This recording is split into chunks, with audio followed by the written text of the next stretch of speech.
तो 7 क्लास का 10 पाठ का उत्तर आंसर बाकी था, जिसको हम इस वीडियो में कवर करेंगे। यूरोप की सबसे ऊंची पर्वत श्रृंखला कौन सी है? पूछा है कि यूरोप का सबसे ऊंची पर्वत श्रृंखला कौन सी है। तो इसका आंसर हम लिखेंगे यंग ग्राउंड, है ना। आल्प्स पर्वतों की श्रृंखला यूरोप की सबसे ऊंची पर्वत श्रृंखला है। आल्प्स पर्वतों की श्रृंखला श्रृंखला यूरोप की सबसे ऊंची पर्वत श्रृंखला है। दूसरा पूछा है आल्प्स पर्वत श्रृंखला का सबसे ऊंचा शिखर कौन सा है और इसकी ऊंचाई कितनी है। ठीक है, तो हम लोग पढ़े थे पाठ में। तो यंग क्राउंस इसी आल्प्स पर्वत श्रृंखला का सबसे ऊंचा शिखर है, जिसकी ऊंचाई कितना था? 4100 कुछ था, 158 मीटर शायद था। ठीक है, तो इस तरह हो जाएगा। 2 में दिया है यंग फ्राउ योक स्टेशन की क्या विशेषता है। तो तीसरा क्वेश्चन का जो है तो लिखेंगे इसको लिखेंगे यंग फ्राउ के योक स्टेशन की विशेषता यह है कि इस रेल लाइन पर यात्रा करते समय सुंदर घाटियों, झीलों, झरनों, वनों आदि के मनोहारी दृश्य को देखने से ऐसा प्रतीत होता है जैसे कि मानो कि हम अपने सपनों की दुनिया में खोए हुए हैं, है ना। तो इस तरह हो जाएगा।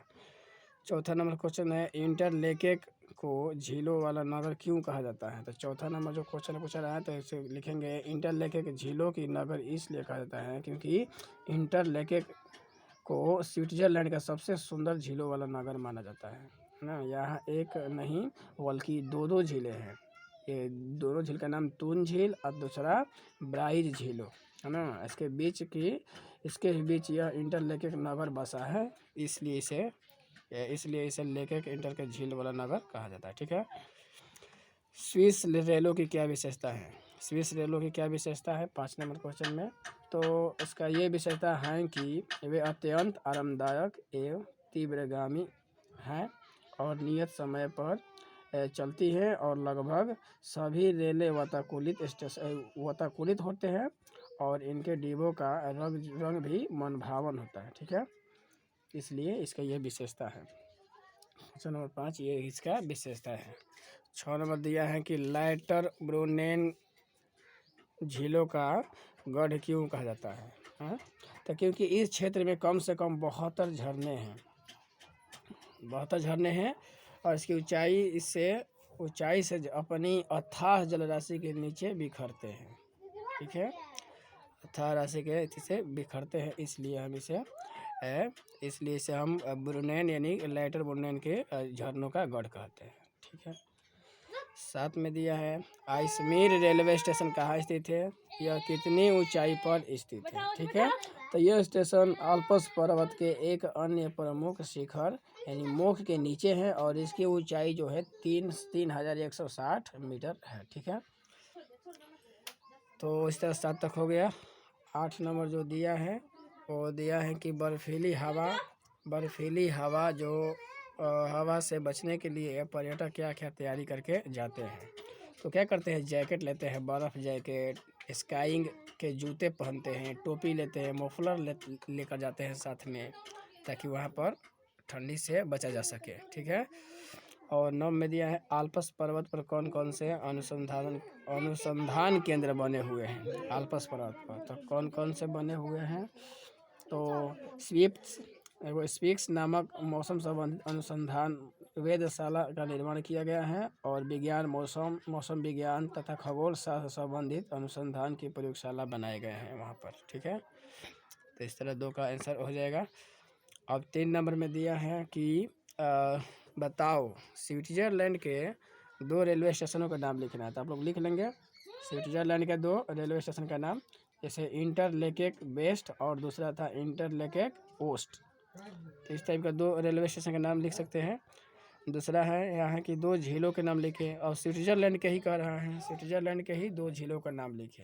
तो पिछले में इसमें आया था झीलों के विशेषता में, तो इसमें 2 झीलों के नाम आया है, तो टून झील तथा ब्राइज झील, यानी 2 झील का नाम हो जाएगा। ठीक है, अब तीसरा दिया है, तीसरा नंबर इसका एस्क्विमो गाड़ी क्या होती है, उसे कौन खींचता है। देखो एस्क्विमो गाड़ी जो होती है इसमें 2 पहिए लगे होते हैं और ये जो ये बर्फ़ पर चलने के लिए ये उपयोगित की जाती है। स्लाइड टाइप का रहती है, तो छोटे छोटे चक्के होते हैं। इसको कौन खींचता है? तो ये कुत्तों द्वारा खींची जाती है। ये कुत्तों द्वारा खींचे जाने वाली एक गाड़ी होती है। इस तरह 3 हो जाएगा। और 4 नंबर जो दिया है भाषा अध्ययन।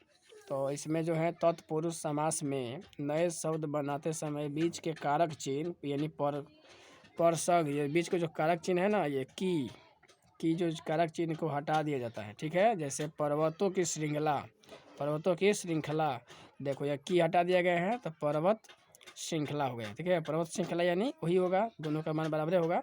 इसी प्रकार के आप लोग 4-4 उदाहरण इस पाठ से चुनकर लिखेंगे। ठीक है, चलो अब भाषा अध्ययन का 2 नंबर क्वेश्चन। जैसे क में दिया है ई यानी बड़ी ई का मतलब क्या होगा? इधर से मात्रा लगेगा, य जोड़ देंगे तो वो प्रत्यय लगाकर 2-2 शब्द बनाए। जैसे पर्वत प्लस ई यानी बड़ी ई, देखो पर्व अत में बड़ी ती य, पर्वतीय। इसी तरह आप लोग जितना खाली शब्द है उस तरह का बनाने का आप लोग प्रयास कर सकते हैं। और ये बनाने में आप लोग आसानी से बना सकते हैं, उतना ये टफ नहीं है। ठीक है, अब इस पाठ में इसमें भी वैसा ही कुछ दिया है।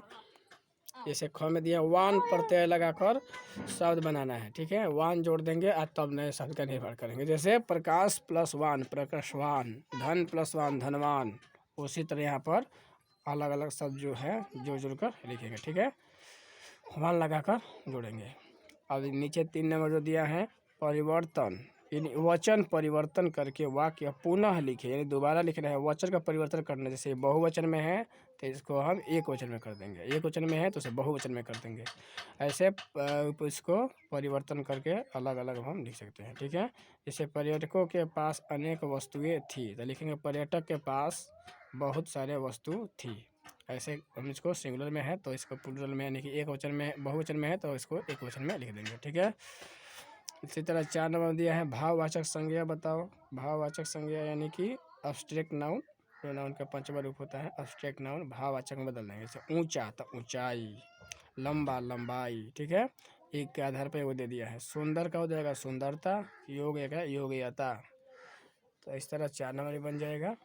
5 में दिया है कि नीचे लिखे शब्दों को अपने वाक्य में प्रयोग करो।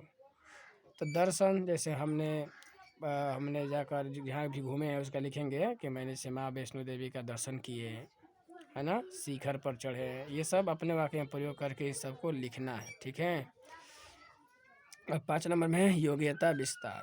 तो योग्यता विस्तार में लिखेंगे किसी पर्वतीय स्थल जैसे शिमला की यात्रा रेलगाड़ी से करो और इस यात्रा का वर्णन अपने शब्द में करो, है ना। जो कि शिमला हमारे देश में है, इसकी राजधानी हिमाचल प्रदेश की राजधानी है शिमला। तो वहाँ पर कह रहे हैं कि आप लोग यात्रा कीजिए रेलगाड़ी से और उसका जो भी आप देख रहे हैं दोनों बगल, उसके बारे में अपने शब्द में वर्णन कीजिए। ठीक है, देखो कितना ही मनमोहक दृश्य दिखा रहा है। चारों बगल बर्फ है, हरियाली है, पेड़ पौधे उगे हुए हैं और इसके ठीक बीचों बीच रेलगाड़ी गुजर रही है।